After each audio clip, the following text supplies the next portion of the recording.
So first game of week 2 of the summer split. You see, the whole goal, well, yes, you wanted to get a kill, was to divide the map in half. So now NG is down towards this bottom side, and they're trying to set up a gank here with LeBron. Vander is one of 2 players that's currently unkilled in the LEC. He's not the target as Hans Summer goes below 100, and he's rendered down. That was so beautifully executed between Comp and Labrov to get first blood. And there will be a reply back as Inspired actually concedes a death in that dive. So if you're comparing dive for dive, Side of the map, if they can make sure Inspired isn't in that bot side jungle, well, it's going to be very easy for Vitality to still set up that play that I've been talking about as well. So they're going to wait until Inspired walks topside, and then they make super quick. Is Vander at risk of conceding the first death? He's already going to get engaged. That's a face plant from Cabo Shard, and not what you want to happen. Call of the Forge God comes out. That's a knock-up into the air for Labrov. NG's going to be the first target. He gets connected as Finn is able to bounce him up into the air. Finn gets the first kill of the fight. Now Hans Summer's trying to find some more damage. There's a reply back as Finn goes down. It's a 1-for-1 ender. I can hear the picked up by Larson. 117 CS at the 11-minute mark. In comparison, Melissa's just sitting on a pretty gem. Not a whole lot to fight with. However, Vitality are now making their way up, and that's the engage. It's come down from Vander. Beautifully set up and closed out by Rogue. Now they continue to press forward, and they've got themselves priority in the pit. They played with vision fantastically. I mean, honestly, I would love to just see that again, because like there's a ward so close to where Rogue were standing, and they weren't like hiding in a bush. They were like right around the wall right there. That was really, really clever, and NG was 5 minutes, you know? Whereas now Rogue can feel free, like, hey, we can give up a mountain or 2 before we go for the fight, and now they're going to look for the pick. They really are. Vander and Hans Summer managed to get an easy early route. Out of there, but that's TP's coming in now. Comes out. 2 How TPs. many? Double TP. That's Finn that's arrived. There's Larson as well. Call of the Forge God comes down. The Moonlight Vigil with the help of a Rocket Barrage managed to take one out. But here comes the turn. The burn. Vander stays alive. He's still unkilled. Keep your eyes on him. And Vitality, they turn it with a double TP of their own. Yeah, Rogue really... 100 gold apart from Rogue as we hit 15 minutes to the bottom lane. This should be able to get a boop off and just about take it out. It's now Hans Summer and the rest of the team look for a potential engage here.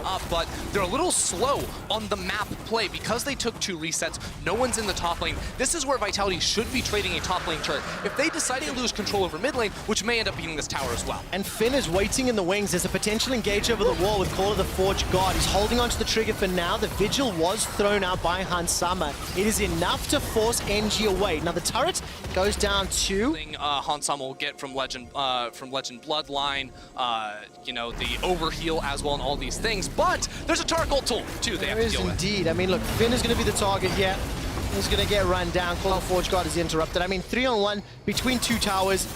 No support there. Easy. Vitality get the kill. They've been scrambling to make a play happen, and they're going to get a top lane tower, but they are going to lose for sure the inner tower in bot lane. It's too much, I feel like. It's too much. Huge vision advantage for Rogue in the bottom half of the map. Vitality have just started pushing vision top, but if you look at the minimap, I think Vitality have got slightly better looking waves as well. Yeah, I mean, Rogue have already gotten this Drake, yeah, so Finn walks in and takes a lot of damage. That's not great news, but Hans Summer has the Calibrum. That's a lot of range. All right, Call of the Forge God comes out, and a split between Labrov and... before this Mountain Drake. Now, yes, Trundle, Aphelios, and Brum all going to be lacking in their ultimates as well, but Rogue is going to destroy Labrov. Well, Labrov just gets melted where he stands. Cosmic Radiance will save his life temporarily for him to escape. Angie's going to get exhausted inside the pit. The Call of the Forge God sniping Labrov from downtown. Finn, she wrote, as Rogue will pick up the soul. 7 kills to 6.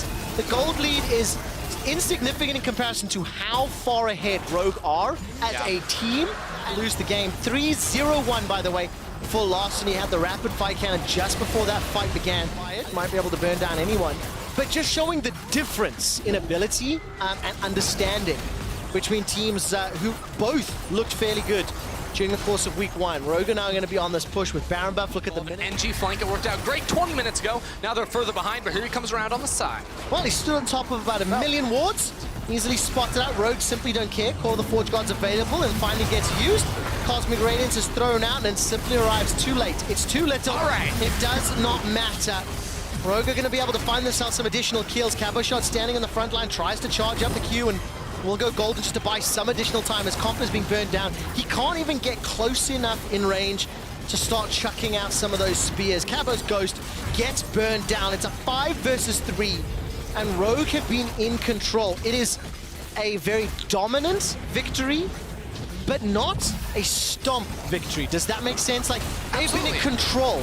They have been clearly the superior team, and they have not put themselves in a position to get punished. It's been Rogue's theme, you know, in week 1 and now in this game too. It is methodical League of Legends. It is understanding the map better than your opponents, and they are going to do it one more time. You're just chasing down NG, trying to find all the kills before they wrap this one They are up. just for style points now. 4 games played, 4-0 for Rogue. Vanda still unkilled as Rogue take down Vitality. I really like what I'm seeing from this team. You know, I still want to see Rogue get in a position where they're challenged in some of their decision making, but the way they take